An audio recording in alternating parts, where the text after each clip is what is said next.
you can have one or two experiences. Either they totally got what I said, right? In which case you have this experience of feeling received and seen, right? Or they didn't quite get exactly what I meant, and they were really lovely people. Isn't it a shame? Did I say it wrong? Were they not listening? In which case I feel kind of not seen, right? And not received. And those are both just to notice that. In other words, whenever we move, right, into a second person, right, we have, what Heidegger called, the great wonder and tragedy of human destiny. Meaning that there's something in human second person that's incommunicable. That there's something about our relationships, right? There's a kind of chasm, right, which in some sense can't be traversed, right? That's loneliness. The ability to nonetheless traverse that chasm, that's loving. Or, in integral terms, the first would be autonomy, and the second would be communion. Right? And watch the difference between the feeling of those two terms, right? Now, both terms, why? Because one, the autonomy and communion are ultimately third-person descriptive terms. Okay, we see how we're just going to weave in? Mm. So therefore, you're not evoked by them. You don't feel held by the word communion, right? Right? And you don't feel, right? Autonomy and communion are very important descriptive words, right? From, as Dee said, integral theory. Mm-hmm. So they come from the world of third person. And it's all we're doing now is we're just involved in a meditation. And all meditation is noticing. It's noticing what's happening. Meditation is nothing other than noticing what's happening. And there's nothing else that happens in meditation other than noticing what's happening. So I'm introducing, right, words loneliness and loving, which I drew from first and second person. Right? Diane completed that description with words drawn from third person, and actually they strengthen each other. Right? Each one gives us something that the other doesn't. We'll come back to what that is a little later when we finish going around. But for now, to kind of just circle back in our meditation, and again, what Diane did in her intervention on her step-in about 6 minutes ago again was to notice. Right? In Hebrew meditation, I went, about 3 years ago, I was in Dharamsala for a little while, and I did a day of talking with the Dalai Lama about Kabbalah and Buddhism. And we talked about meditation, what the commonality of meditation is. And the one commonality was noticing what is happening. That's the whole story. Just notice what's happening. So meditation isn't necessarily sitting silently in zazen, although that's clearly an important form of meditation. But meditation is when I'm fully present, right? When I'm fully present to the presence, and the presence appears in first and second and third person, right? The presence appears noticing what Tom said and how Tom wove between first, second, and third and back to first.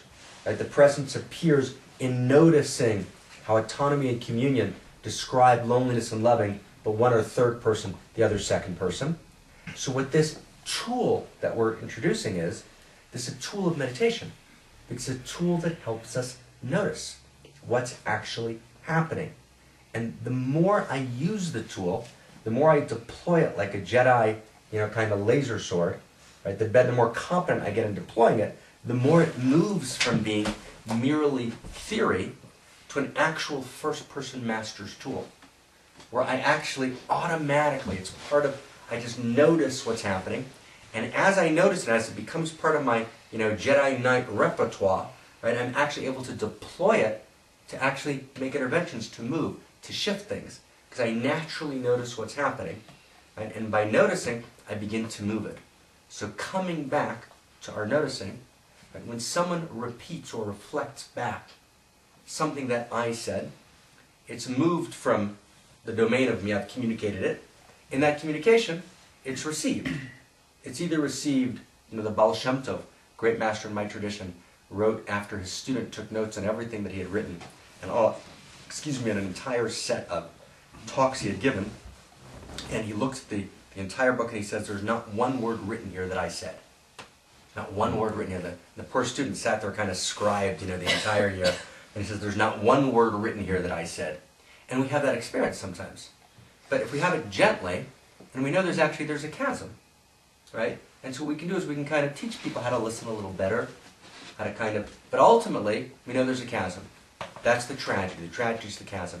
The ability to overcome the tragedy, right, is the glory, right? Loneliness, loving, right? Both hold. Each one offers its own invitation. Loneliness, as we'll see, we're going to talk a lot about it. Is it okay if I just disagree with Heidegger a little bit? Yeah, in a couple of seconds. Though. Okay, sorry. Not Right. that, with all due respect to Heidegger. Right. And I think well, we loneliness, right? That kind of splendid isolation, which is ultimately intraversible. That's what there's a dimension of autonomy that always remains. But loneliness can get turned into solitude. Right? Loneliness can be transformed into solitude, into this gorgeous first-person experience, right, of living and incarnating my divinity, which is ultimately and infinitely unique. So its shadow would be loneliness, its glory would be solitude. And we talked about it.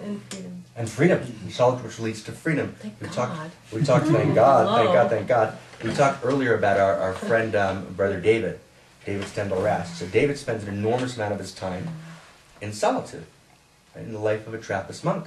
He has 2 hermitages. He spends an enormous amount of time by himself transforming loneliness into solitude. That's a particular path. It's a particular way of being. Each one has this great, kind of powerful pain side, pain shadow side, loneliness. It's got this gorgeous, Putnam, bowling alone, and everything that loneliness means. And at the same time, transformed, transmuted, that it moves towards open space, autonomy, freedom.